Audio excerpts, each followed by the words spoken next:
Good. Hey, I called one time before. I work in a federal prison here in Michigan. Work with a lot of most of the people who work there are veterans.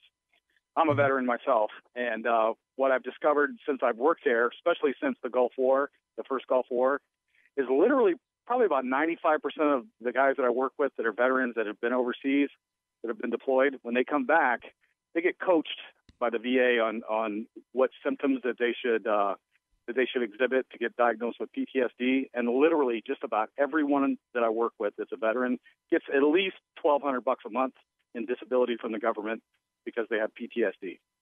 Wow. And it's just this gigantic weight. And literally, we have one guy at work there who's been deemed 100% disabled. And he was 100% disabled when he started. So he gets over $2,000 a month from the government, plus his full-time And he's allowed paycheck. to work? No.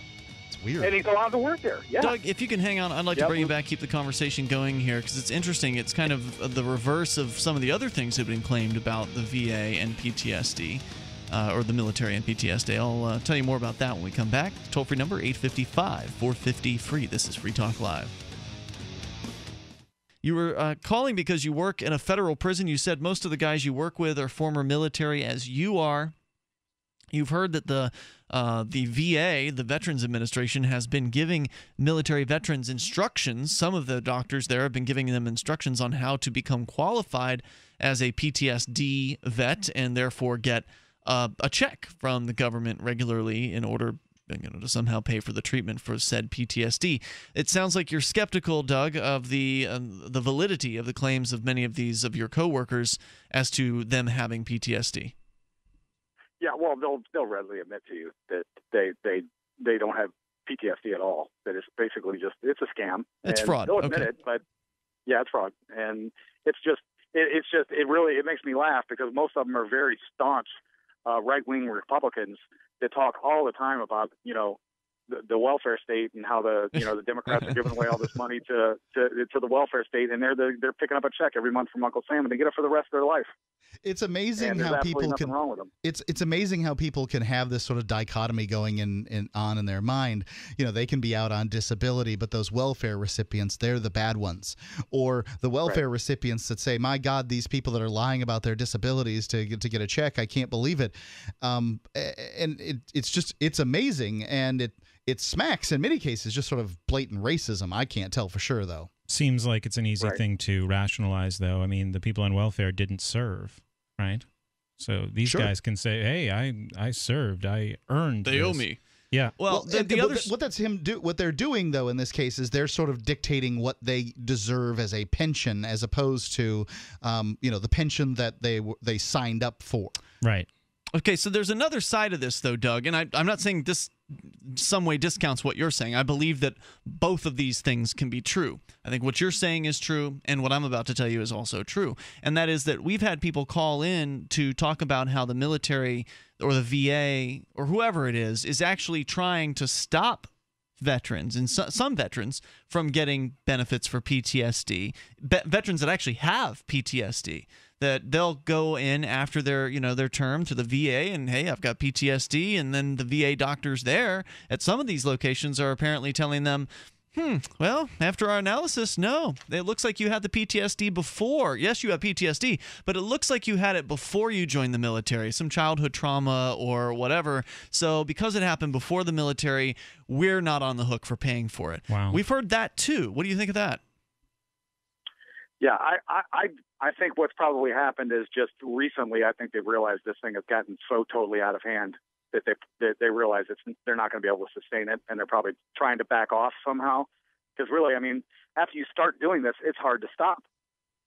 You've got more and more guys getting out every day, and at some point, it reaches a critical mass where their budget is not going to be able to handle all the disability anymore. So that's probably what they're doing. They're probably trying to slow it down at this point. So is it possible that it's not systemic, and since you're working in one location with a bunch of other people who are also in that location, that they could be talking to less than a handful of people at one branch of the VA? Right. It varies. Yeah, one VA hospital can vary in their policies and procedures. Sure. Yeah, we've heard the whole range. I mean, I've heard veterans say they think their doctor at the VA is trying to kill them. and I've heard veterans say they've just had glowing experiences. So really, it all depends, it seems. It's a really interesting story, Doug, because there's really no evidence that I know of, and if you have any, I'd like to hear it, that something similar to what you're describing is systemic, right? This seems to be a pretty isolated incident compared to a lot of the other stories that we've heard. Well, the guys that I talk to that have gotten out of the military within the last 10 years tell me that when they're in the process of getting out of the military, and they're not retiring, they've been in 4 years, 8 years, whatever, they're at the end of their enlistment. You go to classes that prepare you to get back into civilian life, resume building and all this stuff, and one of these classes is on VA benefits, and that's when they go over, okay, these are the primary diagnoses that you have that the VA pays disability for, and then they go over, okay, this is PTSD, these are what the symptoms are. And there's no physical symptoms, they're all psychological. So if you go in there and you just rattle off this list of symptoms, they're going to diagnose you. They have no way of verifying it at all. And from what I've been told from these guys, everybody that comes out of a war zone, when you come back and you get out of the military, they get this. It's like they see it as being part of their benefit package. Well, I've got to say that fascinating. If you were in a war zone and actually participated in war, I wouldn't doubt for a second you've got PTSD. I agree. It's pretty common. How long you at that point merit some kind of disability, I don't know. This is one of those funny things. Like, I feel like veterans have been ripped off from their benefits for a very long time, but this is one of those situations where they essentially have to commit fraud in order to get the benefits. I think the benefits, maybe they should be better. I don't know. I find it all just very confusing. If America didn't rush off to war so often, it wouldn't have to deal with this. And if it didn't illegalize things like MDMA, then they could do relatively inexpensive treatments for PTSD. We had a caller that we suggested that he try that rather than suicide, and it worked for him. Well, he claimed to have really great results. Doug, thanks for your call tonight, man. I appreciate you bringing it to the table. And anytime you got any prison stories, give us a call back. Appreciate that, too. Will do. Free Talk Live, 7 nights a week from 7 to 10 Eastern, live on the Liberty Radio Network at LRN.FM.